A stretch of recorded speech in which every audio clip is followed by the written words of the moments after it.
மக்கள் அனைவருக்கும் வணக்கம். சட்டசபையில் நீங்கள் என்ன பேசுகிறீங்கன்னு உங்களுக்கு தெரியுதான்னு எனக்கு தெரியல. புரியுதா?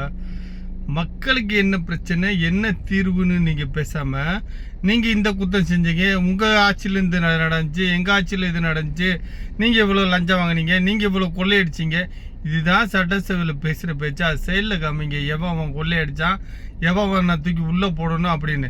சட்டசபையில் மக்களுக்கு என்ன தேவையோ அதை பற்றி பேசுகிறத விட்டுவிட்டு, உங்கள் ஆட்சியில் ஊழல் நடந்துச்சு, உங்கள் ஆட்சியில் பாலியல் தொல்லை நடந்துச்சு, உங்கள் ஆட்சியில் இவ்வளோ போக்சோ நடந்துச்சு, எங்கள் ஆட்சியில் கம்மியாக நடந்துச்சு, இதெல்லாம் பேச்சா நீங்கள் பேசுகிறது?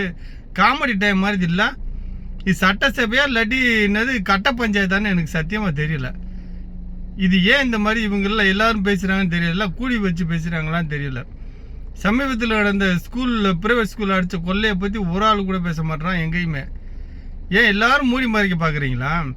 அப்போ கட்ட பஞ்சாயத்து சட்டசபையில் நடந்துட்டுறீங்க, உங்கள் ஆட்சியில் இது நடந்துச்சு, எங்கள் ஆட்சியில் நடந்துச்சுன்னு. இதெல்லாம் விளங்குற மாதிரி தெரியல. மக்களுக்கு என்னையோ என்ன தேவையோ அதை பற்றி மட்டும் சட்டசபையில் பேசுங்க. புரியுதா?